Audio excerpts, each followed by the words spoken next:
इकरा हसन की मेहनत रंग लाई, वक्फ संपत्ति पर मुस्लिमों की जीत, अखिलेश ने बजाई ताली, डिंपल खुश। वक्फ संपत्ति पर किया मोदी सरकार ने यह बड़ा ऐलान, अब डरने की नहीं जरूरत, इकरा ने सेट किया माहौल। मुस्लिमों को जिस बात की चिंता सता रही थी वो आखिरकार खत्म हो गई है, क्योंकि वक्फ संपत्ति को लेकर इकरा हसन की मेहनत रंग लाई है, जिसने करोड़ों मुस्लिमों को बड़ी राहत दी है। खबर है कि अखिलेश भी वक्फ संपत्ति को लेकर आए फैसले पर खुश हैं। बता दें कि पूरे देश में मुस्लिम समुदाय के लोग इस बात को लेकर चिंतित है कि 5 दिसंबर तक अपनी वक्फ संपत्तियों का पूरा रिकॉर्ड उम्मीद पोर्टल पर अपलोड नहीं कर पाएंगे और इससे जुर्माना कार्रवाई और कानूनी जटिलताएं बढ़ सकती हैं। लेकिन तभी इकरा हसन ने मोर्चा संभाला था और मोदी सरकार के मंत्री से मुलाकात कर मुस्लिमों के हक की आवाज को उठाया था, जिसे अब सरकार ने मान लिया है। मोदी सरकार ने बड़ा फैसला लेते हुए 3 महीने की राहत दे दी है। जहां केंद्र के फैसले ने मुस्लिम समुदाय को राहत दी, वहीं विपक्ष के कई नेताओं ने भी इस कदम का स्वागत किया। अखिलेश ने इस फैसले को सही दिशा बताया और कहा कि समुदाय को डराने का माहौल खत्म होना चाहिए। डिंपल ने भी इसे इकरा हसन की लगातार मेहनत का नतीजा बताया। सोशल मीडिया पर कई संगठन ये कहते दिखे कि ये जीत सिर्फ समय बढ़ने की नहीं बल्कि उसे चिंता के खत्म होने की है, जिसने देश भर में लाखों परिवारों को परेशान कर रखा था। अब समुदाय बिना डर और दबाव के अपनी संपत्तियों को रजिस्टर कर सकेगा और ये बात उनके लिए सबसे बड़ी राहत है। केंद्रीय मंत्री किरेन रिजिजू ने साफ बताया है कि देश भर में अब तक सिर्फ 10 से 35% वक्फ संपत्तियों का ही रजिस्ट्रेशन हो पाया है। कई जगह पोर्टल की धीमी स्पीड, अधूरे दस्तावेज और तकनीकी दिक्कतों के कारण लोगों का डेटा अपलोड नहीं हो पा रहा था। लाखों संपत्तियां रजिस्ट्रेशन से बाहर थी। ऐसे में समुदाय में डर बढ़ गया था कि समय पर काम नहीं होने से पेनल्टी लग सकती है।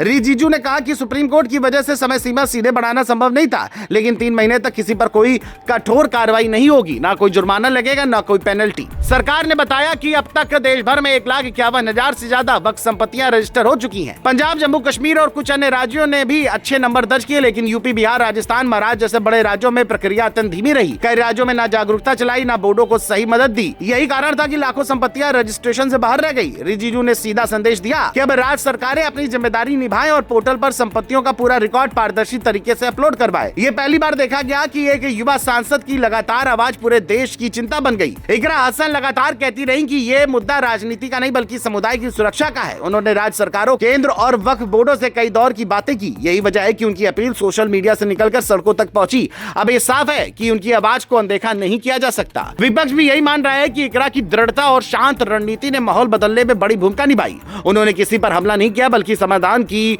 मांग की और यही तरीका काम आया। अब जब समय सीमा बढ़ चुकी है तो वक्फ बोर्डों और राज्यों की जिम्मेदारी पहले से ज्यादा बढ़ गई है। अगले 3 महीने किसी राहत की छुट्टी नहीं बल्कि तेजी से काम करने का मौका है। समुदाय के लोगों को भी अब दस्तावेज पूरे करने होंगे, अपनी संपत्तियों का रिकॉर्ड तैयार करना होगा और समय पर अपलोड करना होगा। विशेषज्ञों का कहना है कि यह फैसला सिर्फ समय बढ़ाने का नहीं बल्कि वक्फ संपत्तियों को सुरक्षित बनाने की दिशा में बड़ा कदम है। इकरा हसन ने अपना काम कर दिया है। अब गेंद राज्य सरकारों और बोर्ड के पाले में है।